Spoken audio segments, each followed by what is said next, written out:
One thing these historians and political scientists never talk about is who did fascism support when fascism came into power.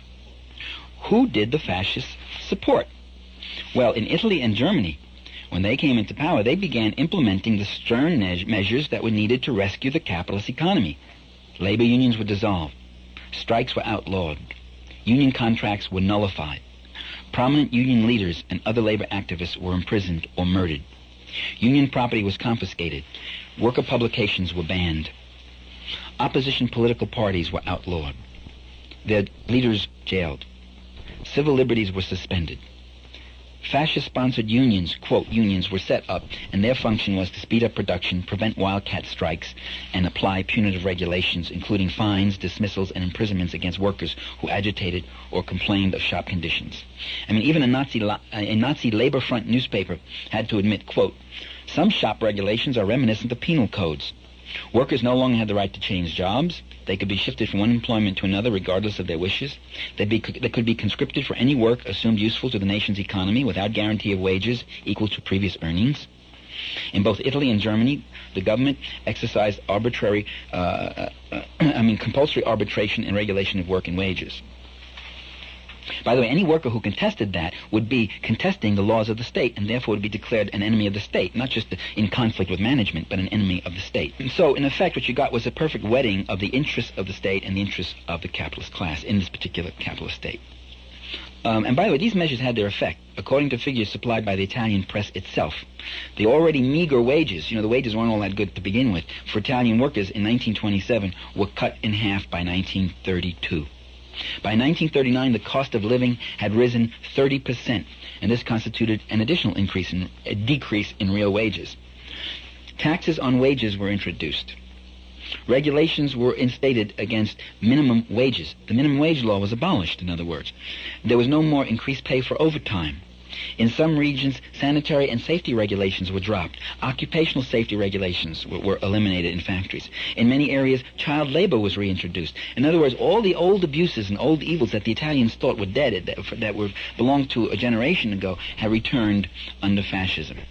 In Germany, the same story. Between 1933 and 1935, wages were lowered anywhere from 25 to 40%. That's a tremendous cut if you're an ordinary worker just trying to make ends meet. Wage taxes were instituted. Municipal poll taxes were doubled. Payroll deductions helped finance the Nazi-controlled Labor Front. And the Nazi Labor Front controlled the party organizations and the health and unemployment insurances, all of which, by the way, lowered wages another 20 and 30%. That is, the things that were taken out of your pay for that. And the non-profit mutual assistance and insurance associations that had existed before the Nazis came to power in the free labor unions were abolished. Their funds were taken over by private insurance companies that charged more while paying out smaller benefits. So, and in Italy, in Germany, just like in Italy, inflation substantially added to the German workers' hardship. There's something else both of these fascist leaders did. In both Italy and Germany, the process of privatization. Does that sound familiar? Ronald Reagan's dream.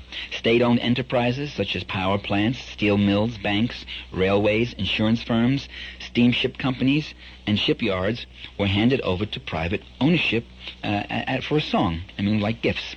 Corporate taxes were reduced by half in both Italy and Germany. Does that sound familiar? Another Reagan achievement. Taxes on luxury items for the rich were cut.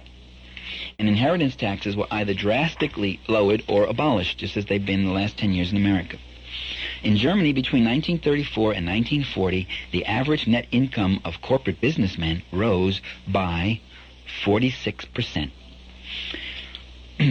Enterprises that were floundering were refloated with state bonds. They were recapitalized out of the state treasury, and they were returned to private control when solvent. So you see, these are people who say socialism doesn't work, but when capitalist businesses start to fail, they go socialist. They take the money out of the public treasure and refloat these businesses. Does that sound familiar to you people who are worrying about the S&L bailout? With numerous enterprises, the state guaranteed a return on the capital invested. They guaranteed a return and assumed all the risk of investment losses. So the investor, the rich investor, didn't have to worry about any losses, and if his business didn't do well, he'd get the money from the state treasury in any way. This is why the capitalists did like fascism. This, however, did not really bring a final solution. I mean, what the fascist state is, it attempts a final solution to the problem of class conflict. It obliterates the demands of the working class and the democratic forms that allow workers some room for an organized defense of their interests. But this final solution proves very far from final. In fascist Italy and Germany, industrial sabotage and sporadic wildcat strikes continued, inflation increased, whole sectors of the economy remained stagnant, there was widespread corruption, mismanagement, underemployment, vital social services deteriorated, but profits climbed. The profits went up, yes sir. The gestures made on behalf of the needy were pitiful. I mean, what the Nazis used to do is go around in the working class areas and collect alms. So they taxed the poor to give money to the still poorer, as Franz Schumann once said. The Italian economy remained in a troubled, stagnant condition right up to the Second World War. In Germany, thanks to the booming armaments industry, the standard of living, at least most notably the unemployment problem, it had been so bad, that standard of living improved a little bit, but it never even reached, by the way, it never even reached what it was in 1933 under the Weimar Republic. I mean, it never reached 1928 levels.